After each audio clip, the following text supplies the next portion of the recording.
आज आम यह भिडियो षष्ठ श्रेणी भूगोल बहिर पंचम अध्याय पृथ्वीर मंडल समूह विषयर अभ्यास कार्य आलोचना करिबा।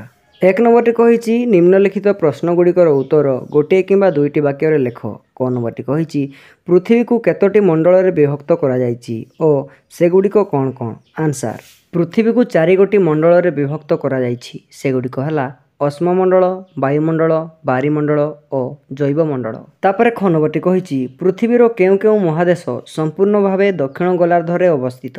आंसर पृथ्वीर 2टी महादेश संपूर्ण दक्षिण गोलार्धरे अवस्थित। सेगुड़िक हला अंटार्कटिका और ऑस्ट्रेलिया। तापर ग नंबरटी कही पृथ्वी रे महादेश गुड़िकर संख्या केते, सेगुड़िकर नाम लेख। आंसर पृथ्वी रे 7 गोटी महादेश रही। सेगुड़िक हला एशिया, यूरोप, उत्तर अमेरिका, दक्षिण अमेरिका, आफ्रिका, ऑस्ट्रेलिया और अंटार्कटिका। तापर घ नंबरटी कही भूपृष्ठरु क्रम अनुसार वायुमंडलर विभिन्न स्तरर नाम लेख। आंसर भूपृष्ठरु क्रम अनुसार वायुमंडलर विभिन्न स्तर गुड़िकर नाम है troposphere, stratosphere, mesosphere, thermosphere, exosphere. तापर 2 नंबरटी कही भौगोलिक कारण लेख। क नंबरटी कही पृथ्वी को नील ग्रह कहा जाए। आंसर पृथ्वी रे जलभाग परिमाण प्राय 71 भाग होइथिबा बेले स्थल भाग आयतनर परिमाण प्राय 29 भाग। एथिरु जणा जाए पृथ्वीर प्राय 3/4 स्थान जल प्लावित। चंद्रपृष्ठरु पृथ्वी को देखिले यह नील रंगर ग्रह परि देखा जाए, तेणु पृथ्वी को नील ग्रह कहा जाए। तापर ख नंबरटी कही पृथ्वीर उत्तर गोलार्ध को स्थल गोलार्ध कहा जाए। आंसर अश्ममंडल पृथ्वीर 7टी महादेश और समुद्र तलकु नहीं गठित। भूपृष्ठरे एही महादेश गुड़िक विस्तीर्ण जलराशि द्वारा परस्पर ठारू अलगा रहिछंती। एथिरु अधिकांश महादेश स्थल भाग उत्तर गोलार्धरे अवस्थित हेतु एही उत्तर गोलार्ध को स्थल गोलार्ध कहा जाए।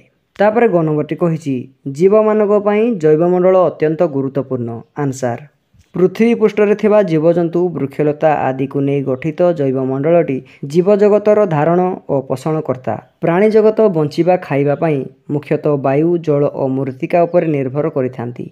यह जैवमंडल रे परिपूर्ण होई रहिछि, तेणु जीवमानक पई जैवमंडल अत्यंत गुरुत्वपूर्ण। तापर घ नंबरटी कही आटलांटिक महासागर तटदेश रे अनेक पोताश्रय रहिछि। आंसर आटलांटिक महासागर पश्चिम पार्श्व उत्तर अमेरिका और दक्षिण अमेरिका एवं पूर्व पार्श्व यूरोप और आफ्रिका महादेश अवस्थित। एही महादेशर तटदेश अत्यंत दंतुरित होइथिबारु एही महादेश गुड़िकर उपकूल रे अधिक प्राकृतिक पोताश्रय और बंदर देखा जाए। तापर 3 नंबरटी कही संभाव्य उत्तर गुड़िक मध्यरु ठीक उत्तरटी निर्धारण कर। क नंबरटी कही पृथ्वीर सर्वोच्च पार्वत्य शृंगर उच्चता केते, ठीक उत्तरटी हेबो 8884 मीटर। तापर ख नंबरटी कही पृथ्वी पृष्ठरे उपलब्ध जलर परिमाण केते, ठीक उत्तरटी हेबो 0.03 भाग।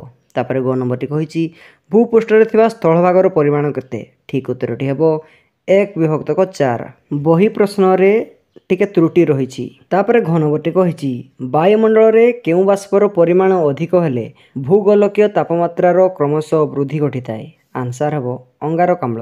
तापर 4 नंबरटी कही उपयुक्त शब्द द्वारा शून्यस्थान गुड़िक पूरण कर।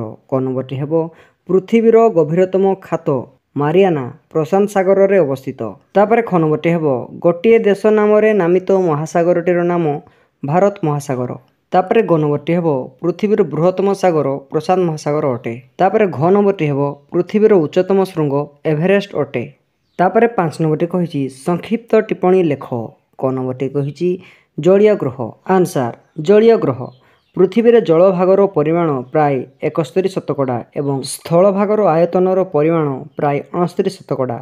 पृथ्वीर जलर परिमाण अधिक होइथिबारु एहाकु जलीय ग्रह बा नील ग्रह कहंती। तापर ख नंबरटी कही जैवमंडल। आंसर जैवमंडल जैवमंडलटी जीवजगत धारण और पोषणकर्ता। एही मंडलटी वायु, जल और मृत्तिकार परिपूर्ण। बड़ बड़ प्राणी ठारू आरंभ करी अति क्षुद्र एककोशी प्राणी, विराट द्रुम ठारू आरंभ करी अति क्षुद्र गुण्मलता पर्यंत उद्भिद समूह एही जैवमंडलर अंतर्भुक्त। तापर ग नंबरटी कही परिसंस्था। आंसर परिसंस्था एक निर्दिष्ट प्रकारर जलवायु, मृत्तिका एवं सही अंचल रहुतबा जीवगोष्ठी यथा प्राणी और उद्भिद मानकु नहीं जो परिवेश सृष्टि हुए ताकू परिसंस्था कहा जाए। ତାପରେ ଘ ନମ୍ବରଟି କହିଛି ଅଶ୍ମମଣ୍ଡଳ। ଆନ୍ସାର ଅଶ୍ମମଣ୍ଡଳ। ଭୂପୃଷ୍ଠର ଏକ କଠିନ ଶିଳା ବା ମୃତ୍ତିକାର ସ୍ତରକୁ ଅଶ୍ମମଣ୍ଡଳ କୁହାଯାଏ। ଏହା ଜୀବଜଗତ ଚଳପ୍ରଚଳ ଆଦି କାର୍ଯ୍ୟ ପାଇଁ ଆବଶ୍ୟକ ହୋଇଥାଏ। ଏଥିରେ ମାଟି, ପାଣି, ପବନ, ଉତ୍ତାପ ଆଦି ଜୀବନ ସୃଷ୍ଟିକାରୀ ଓ ପୁଷ୍ଟିକାରୀ ଉପାଦାନ ପୃଥିବୀ ପୃଷ୍ଠରେ ହିଁ ମିଳିଥାଏ। ଯଦି ଭିଡ଼ିଓଟି ଭଲ ଲାଗିଛି ତେବେ ମୋ ଚ୍ୟାନେଲକୁ ସବସ୍କ୍ରାଇବ୍ କରିବା ପାଇଁ ଜମାରୁ ବି ଭୁଲିବ ନାହିଁ। Thank you for watching.